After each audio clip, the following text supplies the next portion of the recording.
आज मैं आपको जीवन के एक बहुत ही कड़वे सच से रूबरू कराता हूं। आपने देखा होगा कि जब कभी भी कोई भी व्यक्ति गुलाब खरीदने जाता है तो वो गुलाब खरीदता है, ना कि उसकी टहनियों को खरीदता है या उसकी पत्तियों को खरीदता है। हाँ, कभी कभी हो जाता है कि गुलाब के साथ उसकी टहनी और कुछ पत्तियां भी उसके साथ में आ जाती है, बट एक्चुअल में वैल्यू गुलाब की ही होती है।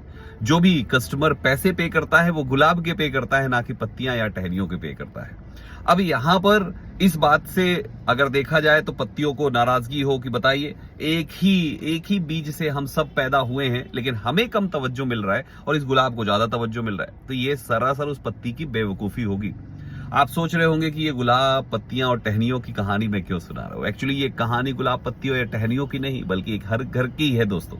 किसी घर में किसी पिता के 2-3 अगर बच्चे हैं, कोई एक बच्चा बहुत अच्छा कर गया और दूसरा नॉर्मल तरीके से काम कर रहा है या नॉर्मल तरीके से लाइफ में आगे बढ़ रहा है, तो यहां पर जाहिर सी बात है दूसरे भी उस तेजी से आगे बढ़ने वाले को ज्यादा तवज्जो देंगे। दूसरे ही नहीं बल्कि परिवार के मेंबर्स भी, इवन पिता भी, माँ भी, भाई भी, हो सकता है कि उस व्यक्ति को, उस बच्चे को ज्यादा तवज्जो दे जो परिवार का ज्यादा ध्यान दे पा रहा है हर तरीके से, और जो थोड़ा सा लापरवाही कर रहा है उसके साथ हो सकता है परिवार भी थोड़ा बहुत लापरवाही हो। अब इस बात पे अगर ये लड़े कि नहीं, हमें भी भैया के बराबर प्रेम चाहिए, हमें भी भैया के बराबर इज्जत चाहिए, हमें भी भैया के बराबर सब जगह पे जगह चाहिए, तो भाई साहब इस इंसान की बेवकूफी है।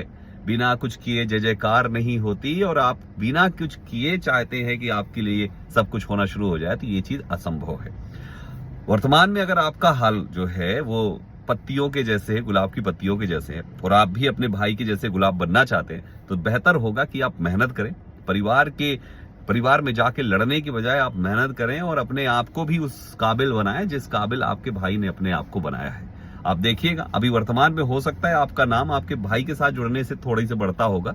जैसे पत्तियों को गुलाब के साथ रखो तो उसकी वैल्यू बढ़ जाती है, लेकिन अगर आप अपने आप को इंडिपेंडेंट बनाएंगे, अपने आप को आगे लेके जाएंगे, देन डेफिनेटली आपकी भी अपनी इज्जत होगी, आपके भी अपना ऑरा होगा सोसाइटी में। ठीक है, तो मेहनत करिए यार, कुछ भी हो मेहनत करिए, सब कुछ मेहनत से हासिल हो सकता है। मैंने करके देख लिया, हासिल होता है। हकीकत में शून्य से शिखर तक लोग पहुंचते हैं, मैं पहुंचाऊं आप भी पहुंचेंगे। ठीक है, मेहनत करिए, पक्का आप आगे बढ़ेंगे और कामयाब भी होंगे। ठीक है, ऑल द बेस्ट।